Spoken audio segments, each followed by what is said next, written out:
Dalam sejarah agama dan mitologi, ada beberapa tokoh yang muncul tiba-tiba, bersinar terang dalam sekejap, lalu menghilang ke dalam kabut misteri. Salah satu figur yang paling memikat di antaranya adalah Melkisedek, Raja Salem. Dalam teks kuno, ia disebut sebagai Raja Kebenaran dan Imam Allah yang Maha Tinggi. Muncul sejenak dalam narasi kitab Kejadian, Melkisedek membawa keheningan, tidak memiliki silsilah, asal-usul, atau keturunan yang diketahui. Namun, dalam pertemuannya yang singkat dengan Abraham, ia meninggalkan jejak yang tak terhapuskan dalam tradisi Yahudi, Kristen, dan Islam. Siapakah Melkisedek sebenarnya?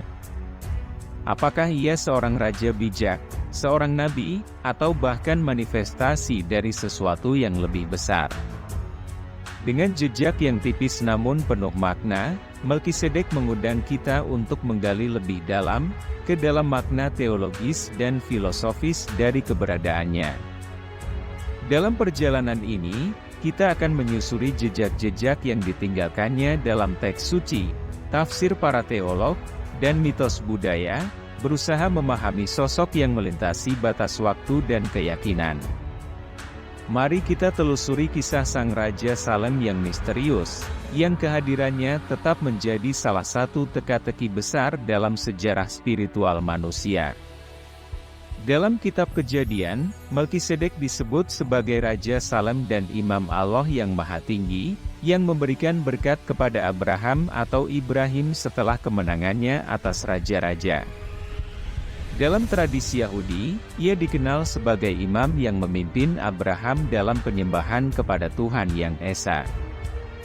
Dalam Perjanjian Baru, khususnya dalam surat Ibrani, Melkisedek dipandang sebagai tipe atau bayangan dari Yesus Kristus, seorang imam yang abadi dan tanpa asal-usul yang diketahui. Sementara itu, dalam tradisi Islam, Melkisedek sering dikaitkan dengan sosok mistis seperti Khidir, yang dikenal sebagai pelindung pengetahuan dan kebijaksanaan.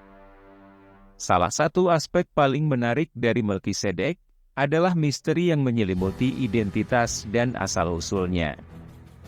Tidak ada catatan silsilah yang jelas tentang dirinya, tidak ada catatan tentang kelahiran atau kematiannya, yang membuatnya tampak sebagai figur abadi dalam beberapa tafsiran. Ketidaktahuan tentang detail kehidupannya telah memicu berbagai spekulasi dan interpretasi, dari seorang raja sejarah nyata hingga manifestasi ilahi atau bahkan malaikat. Kemunculannya yang singkat namun signifikan dalam teks-teks suci, menambah aura misteri, menjadikannya pusat dari berbagai diskusi teologis dan spekulasi sepanjang sejarah. Dalam video ini kita akan mengeksplorasi dan menyelidiki sosok Melkisedek dari berbagai sudut pandang. Dengan menyatukan berbagai sumber dari kitab suci, tafsir teologis, dan literatur sejarah, kita berusaha memahami siapa sebenarnya Melkisedek, perannya dalam tradisi agama, dan mengapa ia menjadi figur yang begitu menarik perhatian. Selain itu, kisah ini bertujuan untuk mengeksplorasi makna teologis dan filosofis yang mungkin terkandung dalam narasi singkat tentang Melkisedek, serta relevansinya dalam konteks spiritual dan moral saat ini. Dengan demikian, kita berharap dapat memberikan gambaran yang lebih jelas dan komprehensif tentang salah satu tokoh paling misterius dalam sejarah agama.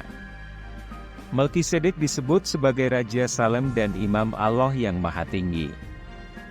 Gelar Raja Salem menunjukkan bahwa ia adalah penguasa dari sebuah kota bernama Salem, yang oleh sebagian besar sarjana dianggap sebagai cikal bakal Yerusalem. Imam Allah yang Maha Tinggi, menandakan bahwa Melkisedek bukan hanya seorang penguasa duniawi, tetapi juga memiliki peran spiritual. Dalam konteks ini, ia bukan hanya seorang raja tetapi juga seorang imam, yang bertindak sebagai perantara antara Tuhan dan manusia.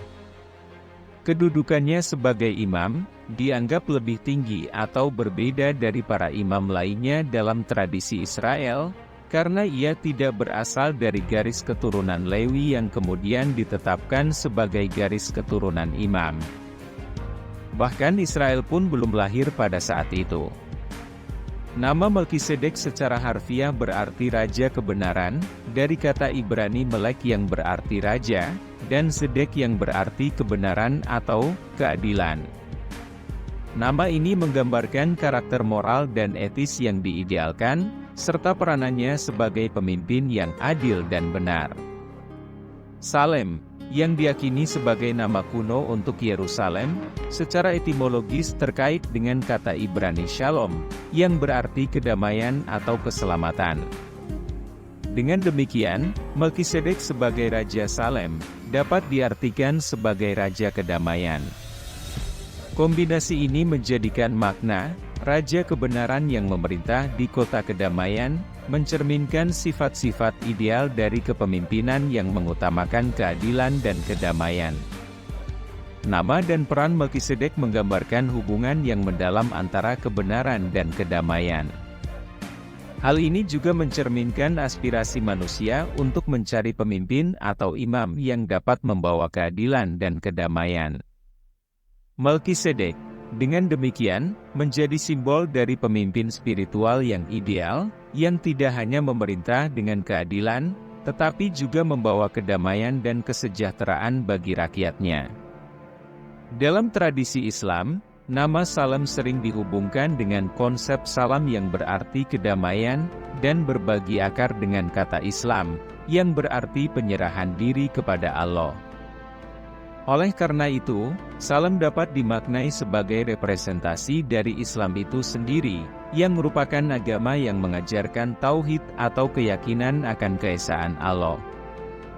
Melkisedek, sebagai Raja Salem, dalam pandangan ini, dapat dilihat sebagai figur yang membawa ajaran tauhid, dan mempromosikan kedamaian melalui penyerahan diri kepada Allah. Dalam Islam, diyakini bahwa semua nabi dan orang suci sepanjang sejarah mengajarkan ajaran tauhid, yaitu kepercayaan pada keesaan Allah. Ini termasuk nabi-nabi yang tidak disebutkan dalam Al-Quran atau hadits, namun dikenal dalam tradisi agama lain. Melkisedek, dengan gelarnya sebagai Imam Allah yang Maha Tinggi, dianggap sebagai sosok yang mengenal dan mengajarkan keesaan Allah, meskipun tidak secara eksplisit disebutkan dalam sumber-sumber Islam klasik. Islam mengklaim bahwa semua ajaran ilahi yang dibawa oleh para nabi dari zaman ke zaman memiliki satu pesan inti, yaitu keesaan Allah. Dengan demikian, ajaran-ajaran ini dianggap sebagai bagian dari satu kesatuan ajaran yang diajarkan oleh Islam. Melkisedek, yang dihormati dalam tradisi Yahudi dan Kristen, sebagai imam dan raja yang benar, dianggap sebagai salah satu dari orang-orang suci yang mengajarkan ajaran tauhid. Dalam hal ini, Melkisedek juga dilihat sebagai bukti dari klaim Islam, bahwa semua orang suci sejati dalam sejarah, terlepas dari kapan dan di mana mereka hidup, membawa pesan yang sama tentang penyerahan diri kepada Allah yang Esa. Ini memperkuat pandangan bahwa agama-agama ilahi pada dasarnya adalah satu dalam ajarannya, dengan Islam sebagai puncak dan penyempurnaan dari wahyu-wahyu sebelumnya. Melkisedek, dalam perspektif ini, dapat dianggap sebagai pembawa ajaran tauhid, yang menyelaraskan dengan pandangan Islam tentang sejarah dan kontinuitas wahyu ilahi. Hal ini juga menunjukkan bahwa tokoh-tokoh dalam sejarah yang dihormati di berbagai tradisi agama, mungkin memiliki kesamaan mendasar dalam ajaran mereka tentang keesaan Allah, yang menegaskan universalitas pesan Islam. Melkisedek pertama kali disebut dalam Alkitab, tepatnya dalam kitab Kejadian pasal 14 ayat 18-20. Dalam perikop tersebut, diceritakan bahwa setelah Abraham, saat itu masih disebut Abram, mengalahkan raja-raja yang menyerang Sodom dan Gomora, ia bertemu dengan Melkisedek, yang datang membawa roti dan anggur. Sebuah tindakan yang sering diinterpretasikan sebagai simbol persahabatan dan perdamaian. Melkisedek kemudian memberkati Abraham, dan memuji Allah yang telah memberikan kemenangan kepadanya. Ia memberkati Abraham dengan berkata, "Diberkatilah Abraham oleh Allah yang Maha Tinggi, pencipta langit dan bumi, dan terpujilah Allah yang Maha Tinggi, yang telah menyerahkan musuhmu ke dalam tanganmu." Sebagai tanda penghormatan dan pengakuan atas kedudukan Melkisedek, Abraham memberikan persepuluhan dari semua hasil rampasan perang kepada Melkisedek. Peristiwa ini menekankan kedudukan Melkisedek sebagai imam dan raja yang diberkati. Penyebutan Melkisedek yang singkat namun signifikan ini menekankan perannya sebagai sosok yang penting dan dihormati. Kitab Mazmur pasal 110 ayat 4 adalah bagian penting lain dalam Alkitab yang menyebut Melkisedek. Dalam Mazmur ini, dikatakan, Tuhan telah bersumpah dan tidak akan menyesal, engkau adalah imam untuk selama-lamanya, menurut peraturan Melkisedek. Ayat ini sering dianggap sebagai nubuat tentang datangnya seorang imam yang kekal, berbeda dengan imam-imam Lewi yang imamatnya bersifat sementara dan diwariskan. Referensi ini menunjukkan bahwa Melkisedek dianggap sebagai tipe atau pola dari imam kekal yang akan datang, yang akan melampaui batasan waktu dan sistem keimamatan yang ada. Dalam tradisi Kristen, ayat tersebut dianggap sebagai nubuat yang menunjuk pada Yesus Kristus sebagai imam besar yang kekal. Surat Ibrani dalam Perjanjian Baru memperluas konsep ini dengan menyatakan bahwa Yesus adalah imam besar yang sempurna dan kekal, yang imamatnya tidak berdasarkan keturunan manusia, tetapi dipenuhi melalui kehidupan, kematian, dan kebangkitannya. Ini menempatkan Yesus di luar sistem keimamatan Lewi, memberikan akses langsung kepada Allah bagi semua orang, dan menegaskan bahwa imamatnya tidak pernah berakhir. Surat Ibrani dalam Perjanjian Baru memberikan penjelasan mendalam tentang Melkisedek, terutama dalam bab 7, ayat 1-17. Dalam pasal ini, Melkisedek dianggap sebagai tipe atau bayangan dari Yesus Kristus, yang dianggap sebagai imam besar menurut tatanan Melkisedek, bukan menurut tatanan Lewi. Melkisedek disebut tanpa ayah, ibu, atau silsilah, tidak memiliki awal hari atau akhir hidup, yang dianggap menggambarkan kekekalan. Ini berbeda dengan imam-imam Lewi yang silsilahnya tercatat dengan jelas. Tidak seperti imam-imam Lewi yang terus berganti karena kematian, imamat Melkisedek bersifat kekal. Ini menunjuk pada Yesus Kristus sebagai imam besar yang kekal, yang imamatnya tidak terputus oleh kematian. Melkisedek dianggap lebih besar daripada Abraham, karena ia memberkati Abraham dan menerima persepuluhan darinya. Dalam konteks Yahudi, yang lebih besar memberkati yang lebih kecil, menunjukkan bahwa Melkisedek memiliki status yang lebih tinggi. Penulis surat Ibrani menggunakan perbandingan ini untuk menunjukkan bahwa Yesus, sebagai imam besar menurut tatanan Melkisedek, adalah penggenapan dari janji Allah tentang imam yang kekal, yang melampaui dan menyempurnakan sistem keimamatan Lewi. Dengan demikian, Melkisedek bukan hanya tokoh sejarah, tetapi juga gambaran profetik dari keimamatan abadi, yang dipenuhi dalam diri Yesus Kristus. Dalam tradisi Yahudi, Melkisedek adalah sosok yang menarik perhatian, dan memunculkan berbagai tafsir dalam literatur Midrash dan Talmud.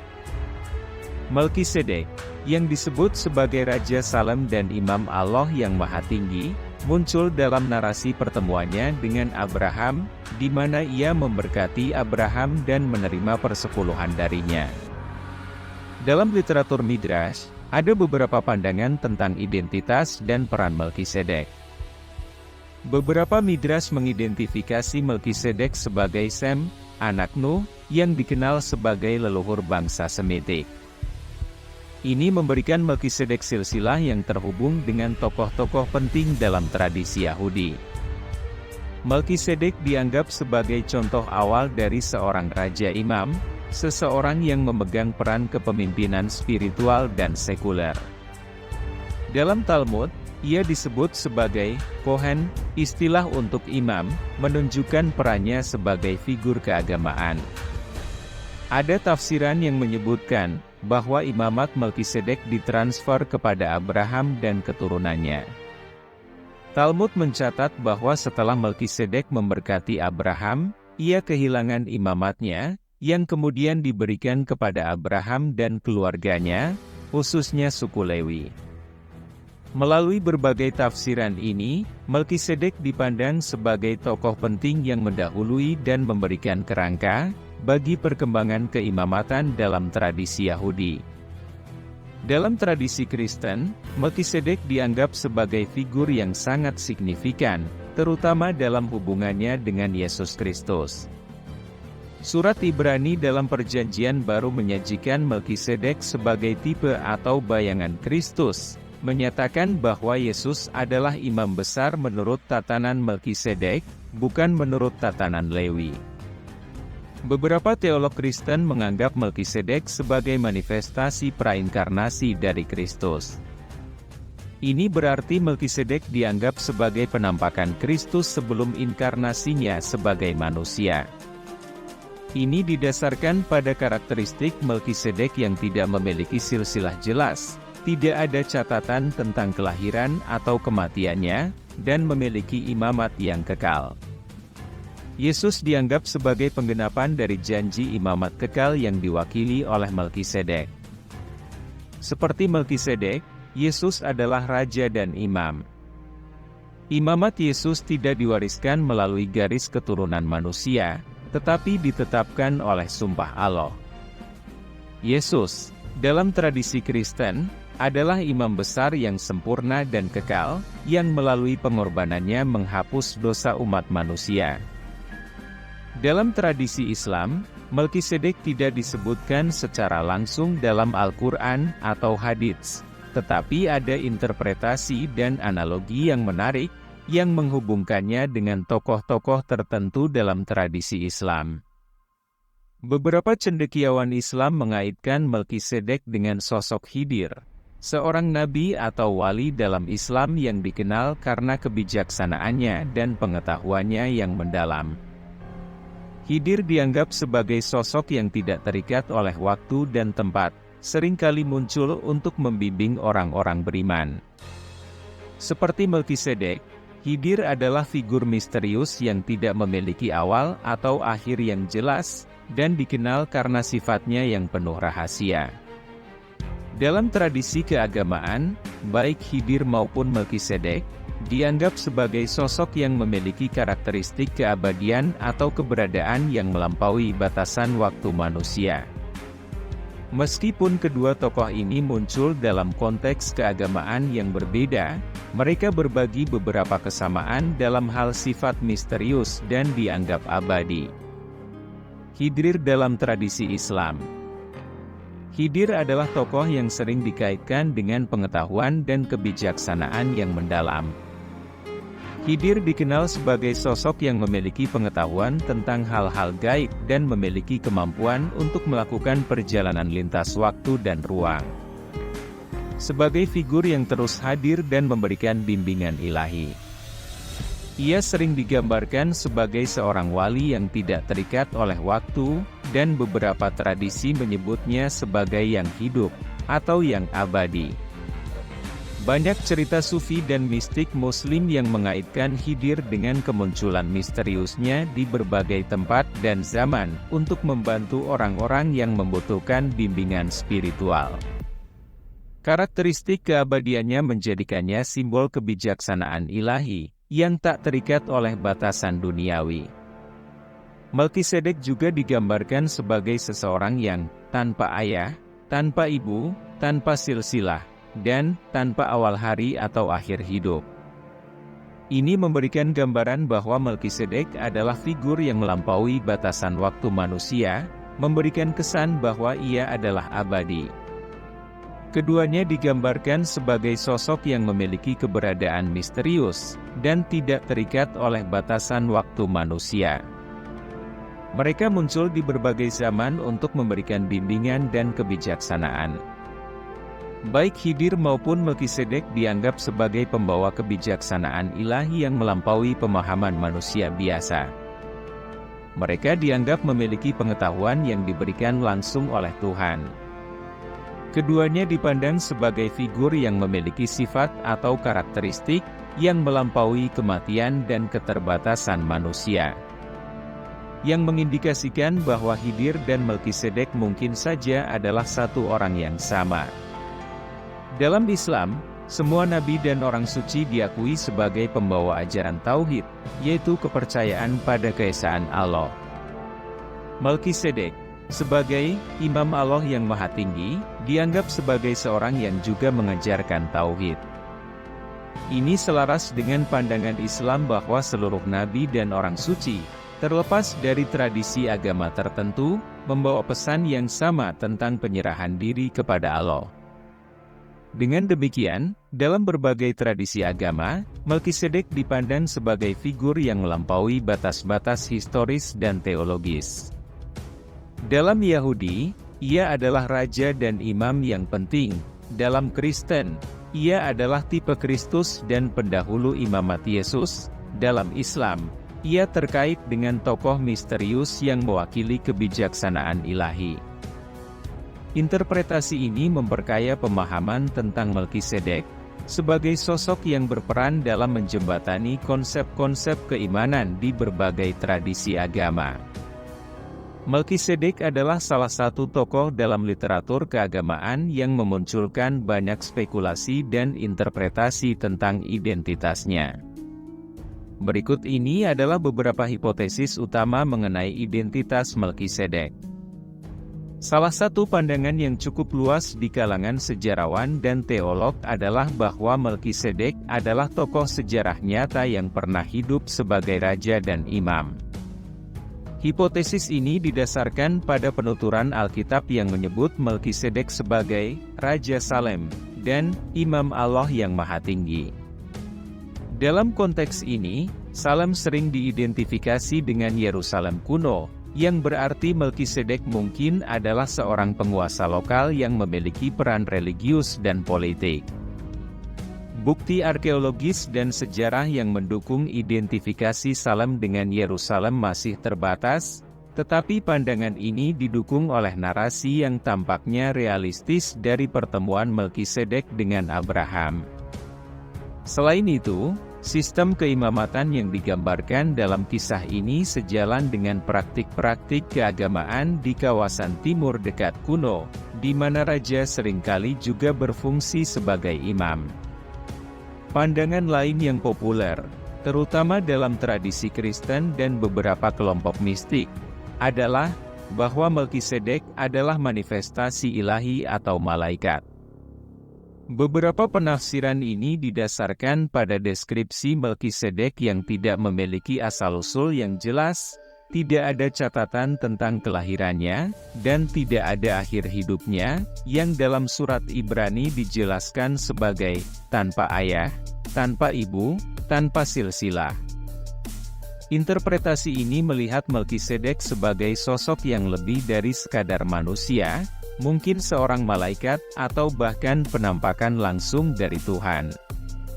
Beberapa cendekiawan mengajukan hipotesis bahwa Melkisedek adalah figur mitologis atau alegoris, digunakan untuk menyampaikan pesan-pesan teologis tertentu.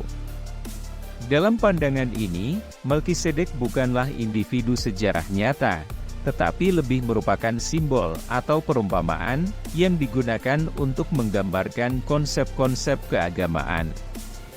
Sebagai contoh, Melkisedek bisa saja digunakan untuk mewakili kedamaian dan keadilan, sesuai dengan arti namanya, serta untuk menunjukkan bahwa ada bentuk keimamatan yang lebih tinggi dan kekal, dibandingkan dengan sistem keimamatan Lewi. Ini mungkin dirancang untuk menyampaikan pesan tentang universalitas dan supremasi keimamatan tertentu, yang tidak terikat pada sistem ritualistik yang dikenal pada zaman itu. Ada juga spekulasi yang menghubungkan Melkisedek dengan tokoh-tokoh lain dalam tradisi kuno. Beberapa tradisi mistik dan apokrif melihat Melkisedek sebagai Henokh, yang diangkat ke langit oleh Tuhan dan tidak melihat kematian. Ini didasarkan pada sifat Melkisedek yang misterius dan tanpa asal-usul yang jelas. Dalam beberapa midrash Yahudi, Melkisedek diidentifikasi dengan Shem, salah satu putra Noah. Shem dianggap sebagai leluhur bangsa Semit dan mungkin berperan sebagai pemimpin spiritual setelah air bah. Melalui berbagai spekulasi ini, Melkisedek tetap menjadi figur yang menarik dan misterius dalam sejarah agama, menantang pemahaman tentang batasan antara sejarah, teologi, dan mitologi. Interpretasi tentang dirinya bervariasi, mencerminkan keragaman perspektif dalam memahami tokoh yang begitu unik dan signifikan dalam berbagai tradisi agama.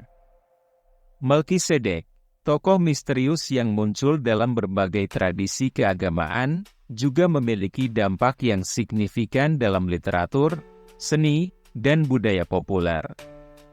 Selain peranannya dalam konteks religius, Melkisedek telah memengaruhi berbagai karya sastra dan budaya kontemporer, serta memunculkan minat dalam mistisisme dan esoterisme. Melkisedek sering muncul dalam karya sastra sebagai simbol keadilan, kebijaksanaan, dan rahasia spiritual. The Da Vinci Code, oleh Dan Brown, dalam novel ini, Melkisedek disebutkan sebagai bagian dari jaringan simbolik yang lebih besar, yang mencakup berbagai elemen sejarah dan agama. Meskipun bukan tokoh utama, Melkisedek berfungsi sebagai simbol dari pengetahuan kuno dan kekuatan spiritual yang lebih tinggi. The Holy Blood and the Holy Grail, buku ini juga mengangkat Melkisedek dalam konteks misteri sejarah dan teologi, menjadikannya bagian dari spekulasi tentang keturunan kerajaan dan rahasia religius. Dalam novel Sang Alkemis karya Paulo Coelho, Melkisedek memainkan peran penting sebagai sosok yang memberikan pencerahan dan bimbingan kepada tokoh utama, Santiago. Melkisedek muncul dalam cerita saat Santiago, seorang gembala muda dari Spanyol, sedang berada di Tarifa, sebuah kota kecil di pantai Spanyol. Dalam sebuah pertemuan yang tampaknya kebetulan, Santiago bertemu dengan Melkisedek yang menyamar sebagai seorang raja. Melkisedek memperkenalkan dirinya sebagai Raja Salem, dan dia memiliki pengetahuan dan kebijaksanaan yang mendalam.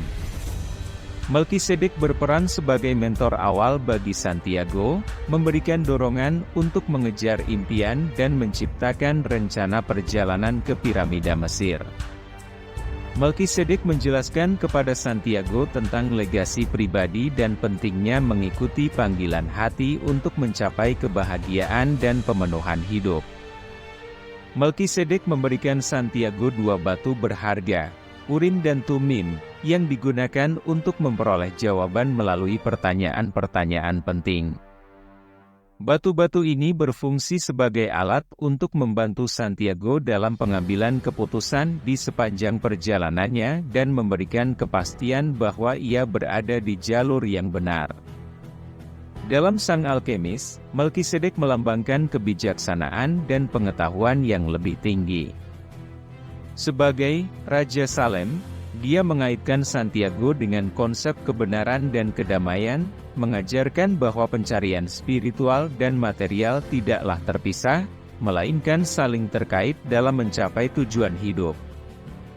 Melkisedek menunjukkan keterhubungan antara dunia material dan spiritual, mengajarkan Santiago bahwa untuk mencapai impian dan tujuan hidup, seseorang harus menyelaraskan keinginan pribadi dengan prinsip-prinsip spiritual.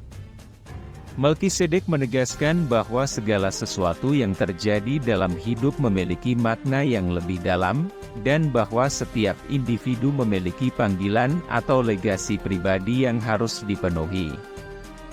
Melkisedek memulai perjalanan transformasi Santiago dari seorang gembala biasa menjadi seseorang yang memiliki wawasan dan kesadaran lebih tinggi tentang tujuan hidupnya.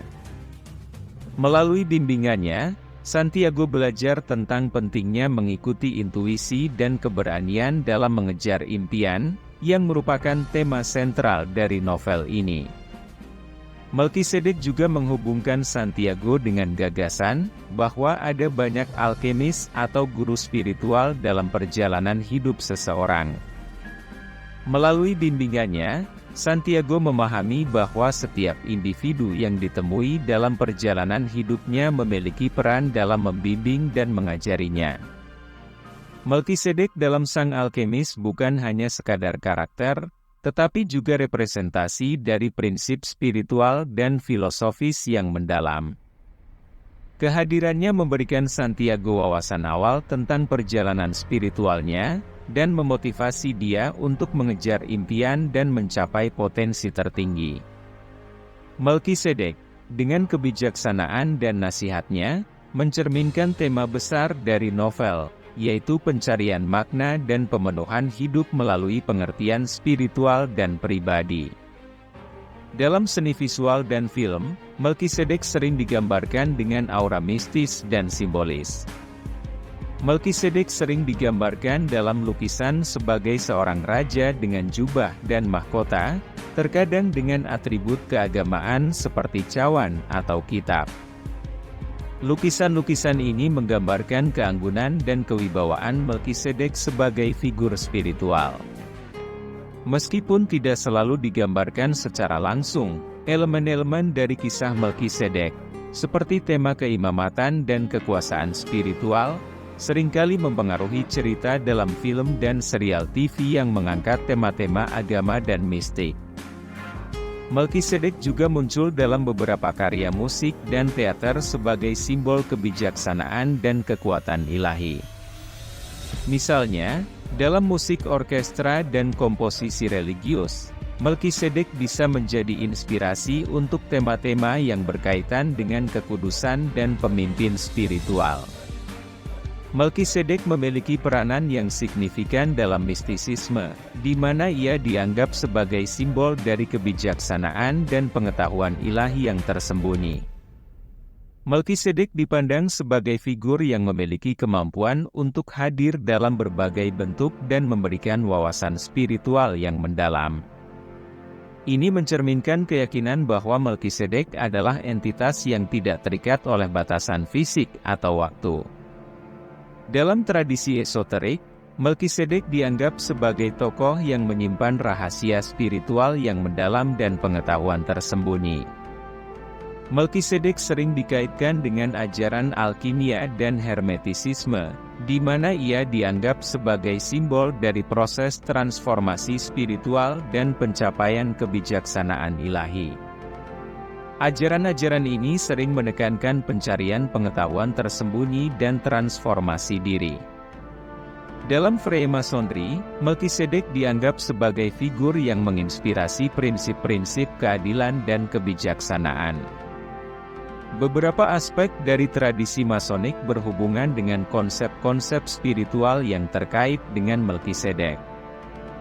Secara keseluruhan, Melkisedek telah meninggalkan jejak yang mendalam dalam berbagai aspek seni, literatur, dan budaya populer, serta memengaruhi pandangan mistik dan esoterik tentang pengetahuan ilahi dan keabadian. Kehadirannya dalam berbagai konteks ini mencerminkan daya tarik abadi dan misterius dari sosok ini yang melampaui batasan-batasan tradisi agama tertentu.